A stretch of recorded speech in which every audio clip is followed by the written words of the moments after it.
We're backstage at UFC 196, and look who I ran into, an old friend, George St-Pierre. George, how you feeling right now? I'm feeling good. Yeah, it's been a long time since we've seen you. What have you been up to in this off time? Obviously, you look like you're in great shape, so I would assume that training has not stopped. I'm never gonna stop training. I don't train for upcoming competition. I train because I love it, you know. So that's why I'm training. I follow you on Instagram, and you've been posting some really impressive gymnastics videos.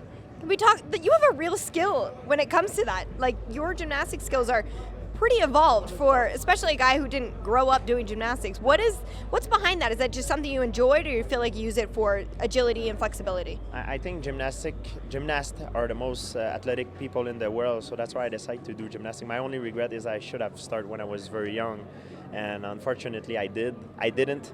So, but I really enjoyed it. It's you know, some guys do strength conditioning. Some guys, I like to do gymnastics and track and field. That's my thing. I don't really lift weight. Well, it's very impressive, obviously. So let's talk about tonight's card. What do you think about this main event between Conor and Nate Diaz? You're no stranger to the Diaz brothers. You fought Nick. But when you look at this matchup, what are you thinking? It all depends how the fight will go. It depends how much in shape Nate Diaz is, because he took the fight on a short notice, on 10 days notice, and in 10 days you can't really do anything.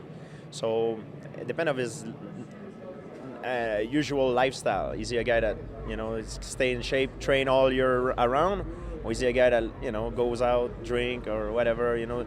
So it will depend of how much of in shape he is, because unfortunately, for sure, in that particular area, Conor has an edge because he's gonna be well prepared, and Nate is not. So it's gonna be interesting. But if Nate came in shape, if he is in shape, he's probably not in fight shape, but like perfect fight shape. But if he's in shape, it will be a good fight. Yeah, if that was you in that situation and you're Nate Diaz, what's your approach with taking a fight on such short notice? Do you work on your game plan? Do you work on your cardio? Or you just kind of worry about nothing and go in there and see what you have? It's a different situation. Isn't Nate Diaz because of his life, or maybe he needed the money. I don't know. He took a fight on a short notice, and Conor McGregor is such a big draw, you know. So you see a good opportunity. I don't know what went through his head. You know, they're very unpredictable personality, so I can't tell you. But if it would be me, in 10 days you can't do much. You can't really train much. I would just, I don't know. I would have. I don't know. I just hope he's in shape and we're gonna have a good show. That's all I can say. You were the welterweight king. Do you watch your old division? Are you keeping up with what's going on there? Of course, I train with all the guys. The guy who fought Nordin Taleb, I train with him. Train with Rory McDonald. I train with a lot of guys. I stay in shape, and I stay close to the guys, you know, and try to stay in shape myself, you know. I like to walk somewhere and knowing that I'm in great shape. I make me feel confident, make me feel comfortable. And people say, "Oh, you're training. Are you gonna fight again?" I train because it's my lifestyle. I don't train because I have an upcoming fight. I'm always going to be in shape. I'm never out of shape.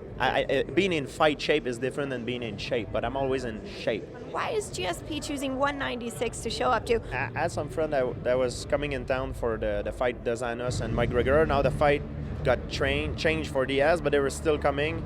And it was a good weekend, a good timing for me, so I decided to come. And it would have been the first time someone would have hold two titles in different division. I think, you know, for me to be there and witness this moment in my sport would be something great. And I think Conor McGregor is fantastic what he does, you know. But if Nate Diaz come very well, in good shape, he might have his arm full. We'll see what's going to happen. You know, it's going to be a very fun fight to watch. You know, the thing that people loved about you, George, when you were a champion here is that you were so soft-spoken and so humble. Maybe a little bit different than Conor McGregor. He likes to be heard. He's got a lot to say. When you see fighters like that, what do you think? I've watched his recent interview with Diaz. I think it's great for the show. If everybody is, I'm a shy person. I'm just not. English is not my first language. I'm thinking French in my mind. So if I try to make a war, get involved into a war of word with someone, I will lose every time. It's not my first language, and it's hard for me. I'm just not good at it. So I choose my battle carefully. I'm good at fighting. I'm not good at talking. Some guys are good at both, so it's good. It's good for them. You're doing pretty good in this interview here, so we appreciate it. George, I know they're going to have a lot of eyeballs on you tonight while you watch that main event, so I'm curious to see what falls down the road for you, but it's always a pleasure to see you. You are one of the greatest champions we ever had here at the UFC.